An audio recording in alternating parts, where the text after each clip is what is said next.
coffee time number 4. Coffee time number 4. We're in Flux Coffee in Farmingdale off the main street. So this time I ordered 3 coffees. I ordered a coconut rose latte. I ordered it small because too much sugar makes you have like a stomach ache and stuff. It's delicious though. It tastes really good. It's really good, yeah. These are just plain coffees here, so I guess we're waiting for them to cool down. We're twins. Yeah. So what do you have any goals for 27? 27, I know, right? So my birthday's in like 25 days, so... It's crazy. I don't know, I keep forgetting that's even my birthday. So... Yeah, you're like the type of person that doesn't look I don't at really birthdays. care, yeah. When it comes to stuff like that, you know, it's an arbitrary date and time, you know. Just always be your best every single day. The reunion of your birth.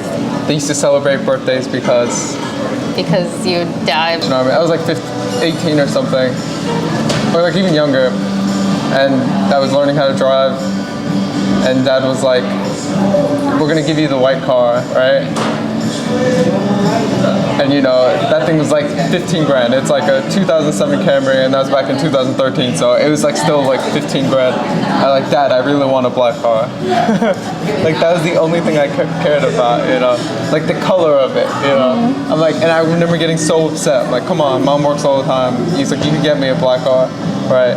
And then just like you just don't understand money until like a little older. So you just kind of, your understanding is just like, oh, Mom and Dad give me things because they work, and they like working, yeah. But, Mom and Dad's job is work. Right. That's a very it's like, young oh, okay, view. yeah. Yeah. I remember because when you were younger, you were so money savvy. Oh, yeah, right. I was still money savvy, right, but I was definitely like...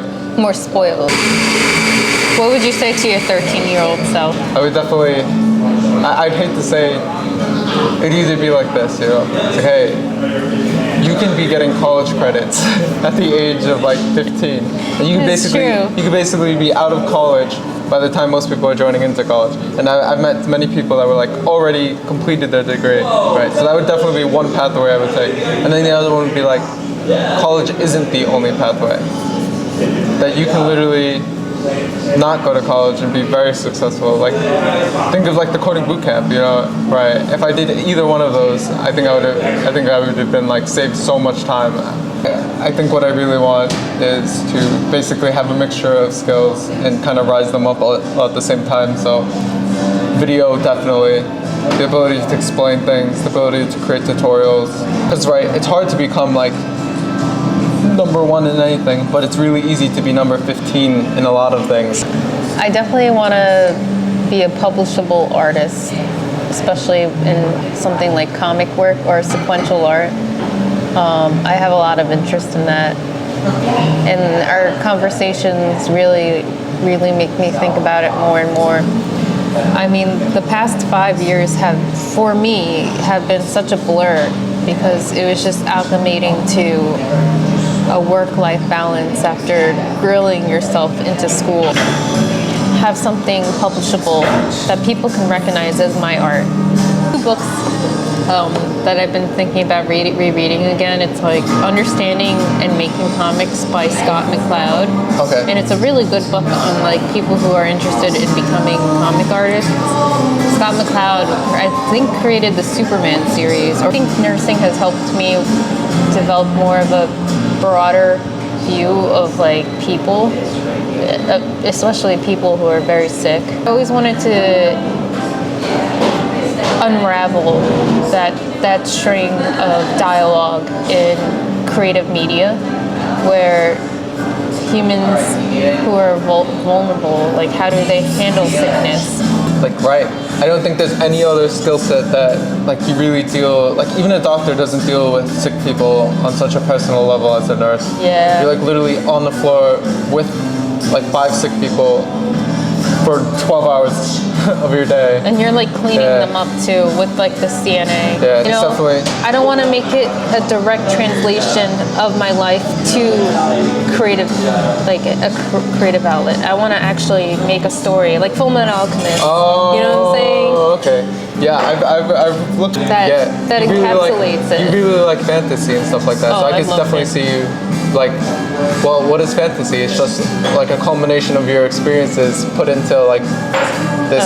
Something more rose-colored. Yes, right. I mean, the author of Full Metal Alchemist, she actually grew up in a farming pasture or something. She grew up in the farmlands in Japan, and So here we have like zero censorship. So you'd imagine in a place like this, the art would flourish. Yeah, and I'm and sure I do it has. think it does. I think that there's a lot of flourishing.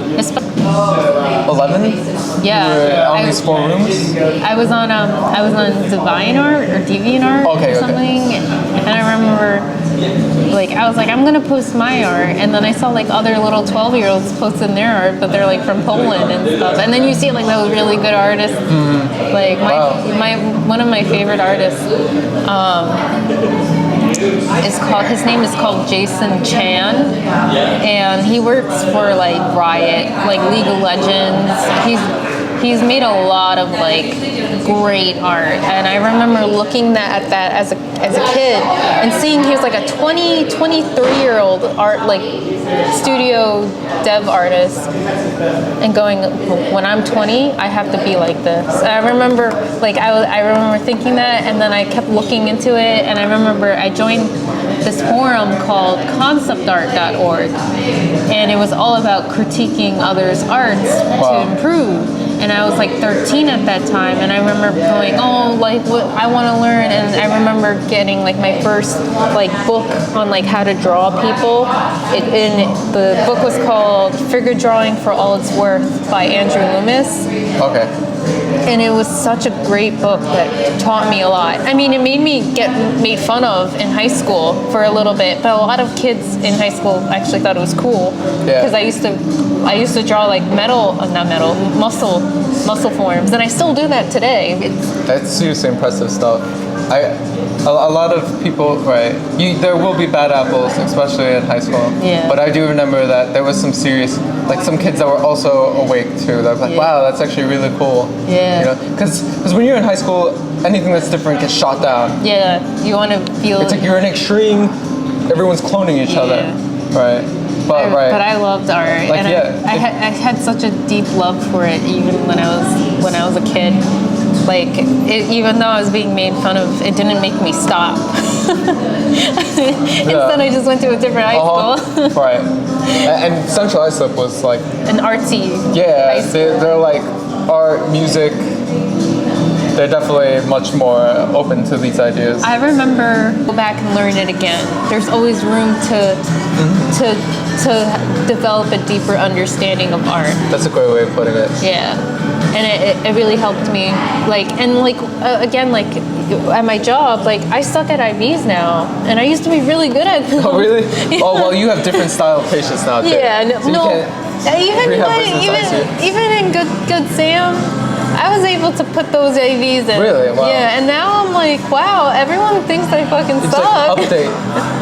It's like update. I'm good so at bad. IVs. I sucked again. It's like, but you know, it waxes and wanes. Those kind of skills are complex, and you will eventually develop them. Again, like you have to continue.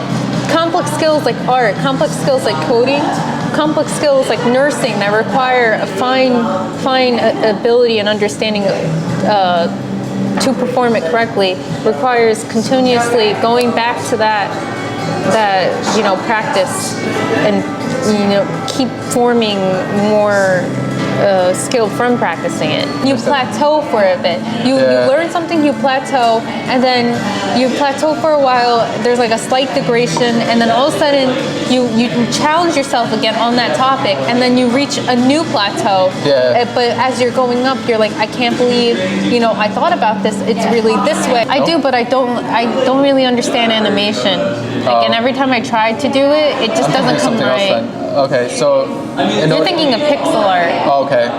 Which does have animation to it. Okay, because you're just making different frames, right? Yes. And then Which is more, someone else would. It's more easier to do because pixel art is so rudimentary that you can make something look really, really complex with very simple changes to the art. and it looks like an animation. But like actual animation where I'm animating my hand doing this, that's very like complex, and I feel like it takes people years to know, like understand. Wow. Okay, so maybe we don't need animation. You just need animation for more like making cartoons then. Yeah. Okay. So we just need the ability to create sprites, which you have put then, right? Yeah. The amount of time. But I can always like commission people to do that. We could probably. I can probably just like pay someone to do it. Yeah. This could probably become a video game talk of how we compose video games on like a mastermind video game talk series. We could probably do something like that. That'd be. I have to look into it. Yeah, I know. It's not a small undertaking.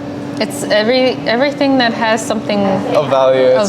is going to be a difficult journey to partake in. Yeah. That's what I. Like everyone already knows what a nurse is, but a programmer, it's like. What is that? What do you do? It's like, what exactly do you do? It's like, oh, and then you explain it to them, and they go, what exactly do you do? It's like, I don't really understand what you just said. I'm going to ask the question again. Yeah, right. It's like, I build robots. Oh, okay. Oh, you build like the fighting robot. It's like, yes, I do. Yes, Yep, that's exactly what I do. Yeah. It's like, well,